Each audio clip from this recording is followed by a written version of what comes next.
we need to invest ourselves in funding his work. Emergency management.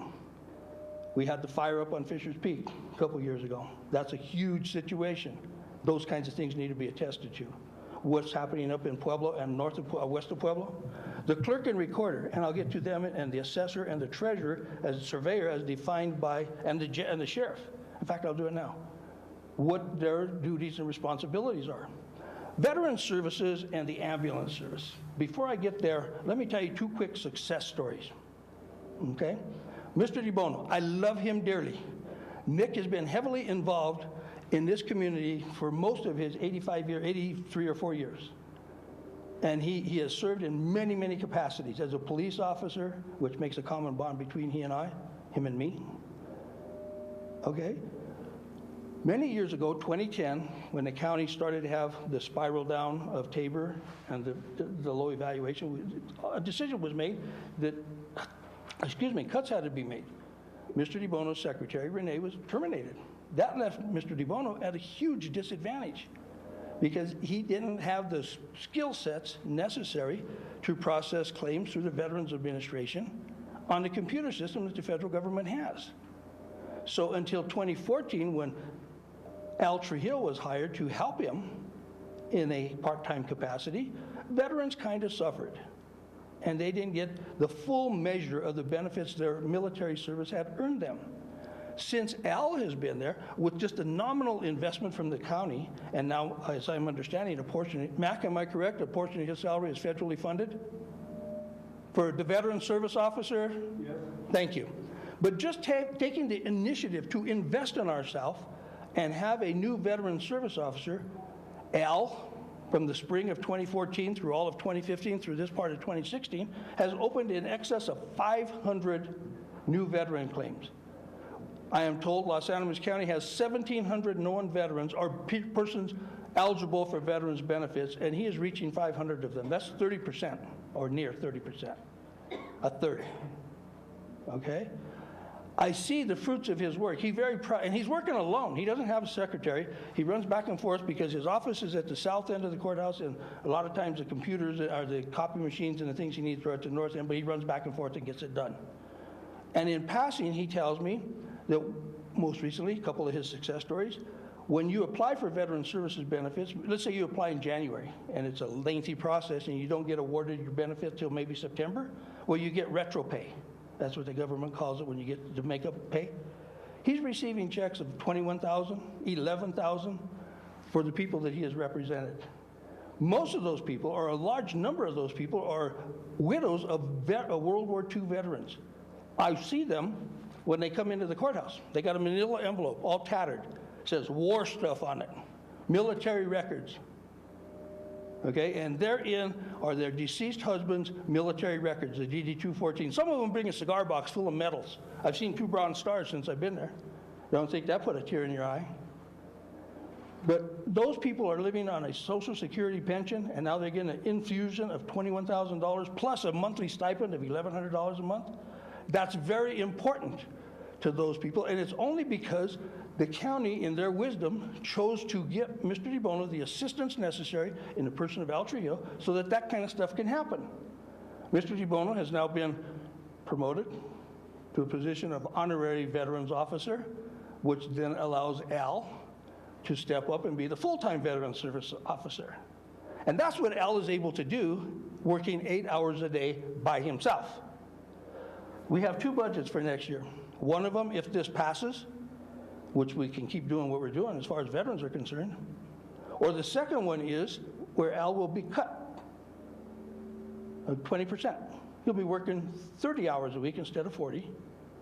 And what is that going to do to the benefits that those people in the jungles of Vietnam earned if Al's not there to help them file their claim? Another successful story is the ambulance service.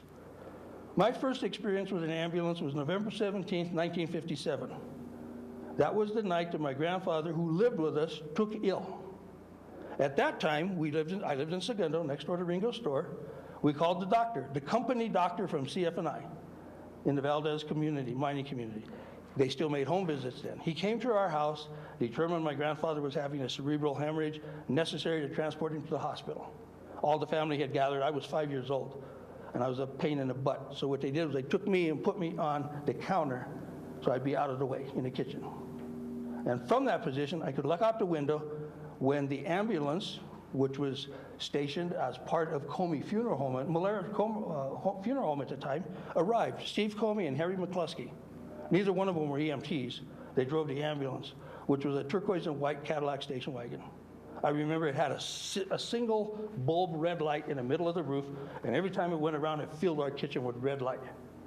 And it had this huge mounted siren on the right front fender.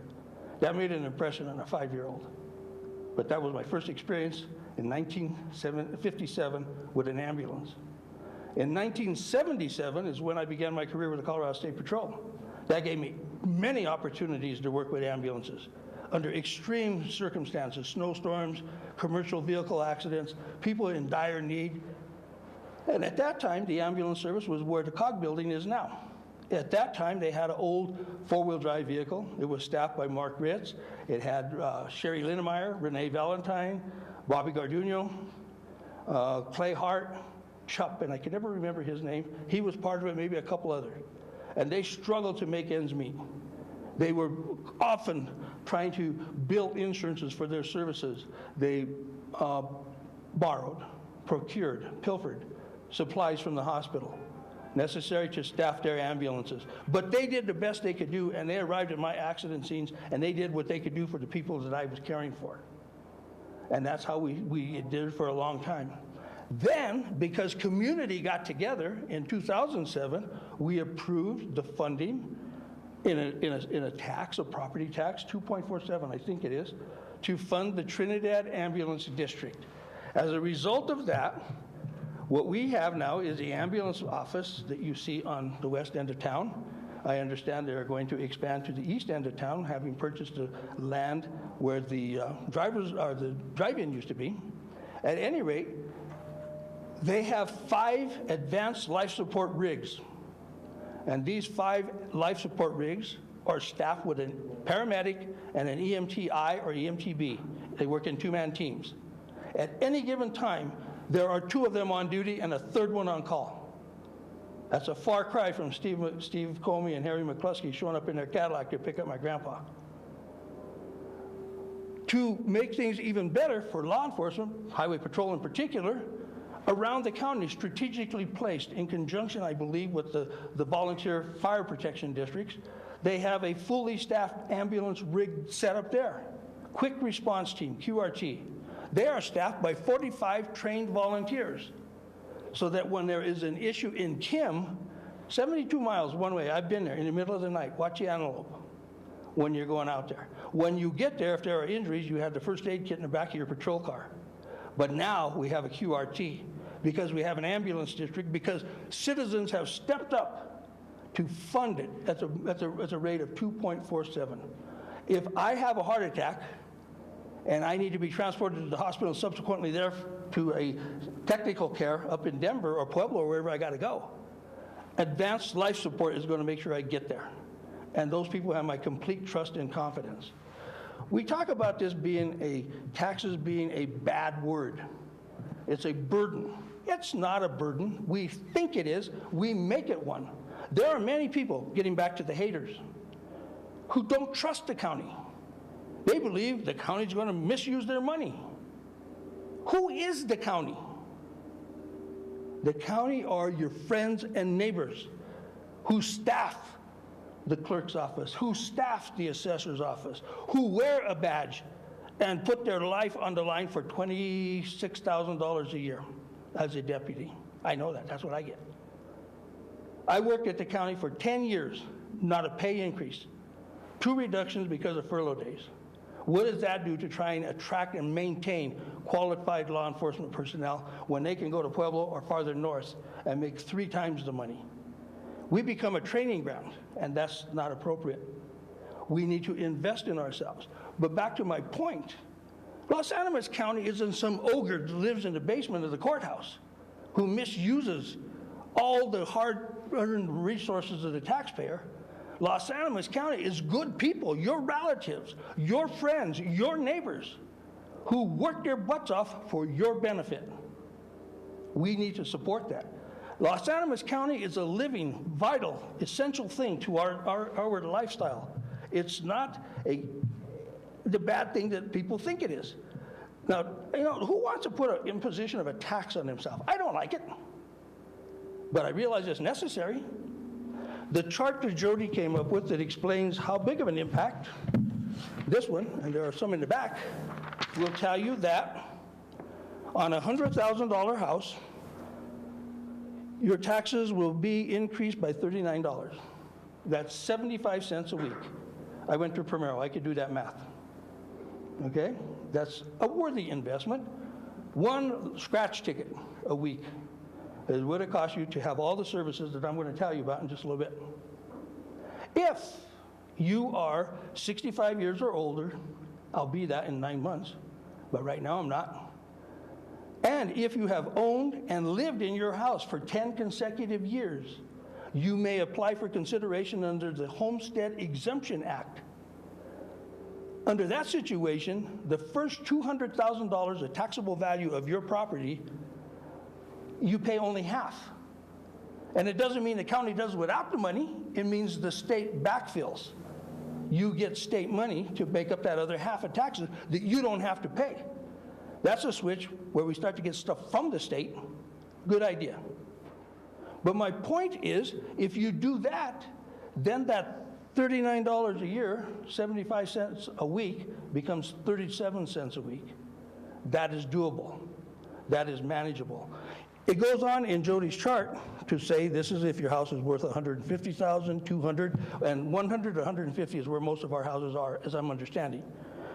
My wife and I work hard. We have the good fortune to be at a higher rate. My taxes are going to be $120 a year increase for Los Animas County. $10 a month. I'm worth it. I will invest that in myself. I will invest that in my friends and neighbors so that they can have the services provided by the staff of Los Animas County who are not bad people. They're good folks. They're your relatives, your friends, working to service you. And I'm willing to pay that. I'm going to retire very shortly, I would hope. But I know that my income is going to be adjusted. But this is one of those expenses that's necessary, particularly for an older guy.